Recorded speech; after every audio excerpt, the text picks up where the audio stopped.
Some seniors, like Molly Dittmeyer, are getting their senior portraits taken, and not all of them are using professionals. Professional photographer was going to take a lot of time to schedule, and I was going to have to find someone who would be available. And when you're competing with hundreds of other seniors from schools across the area, it can be a challenge just to make an appointment, not to mention expensive. That's when Dittmeyer decided to call on her friend Ian Moulton. I knew he was going to be available, so I just asked randomly one day, and he was like, sure. Ian is a student in the NHS photography class. He's been studying the art of photography for 2 years now.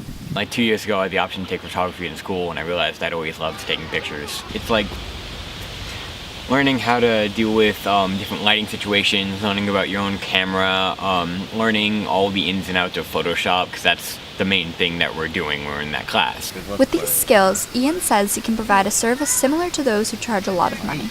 There's nothing against professional photographers. If that's what you want to do, then that's what you want to do. It just happens that I am a photographer and my friend decided to use me. Dittmeyer has no regrets using an amateur for her portraits. You can use the people around you as resources. You don't need to go to a professional in person every single time you're doing something, For some people, hiring a friend can be tricky, but in this case, Ian says there are benefits. Well, I think the benefits would be you might be more comfortable with a friend.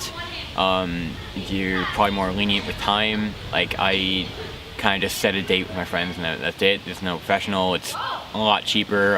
Most of them aren't even paying me. Dittmeyer has some advice for seniors who haven't had their portrait shot yet. I would tell them not to waste their money on a professional photographer when there are kids that take a class at the high school, So, if you're friends with someone that takes the class, then I'm sure they'd be more than willing to,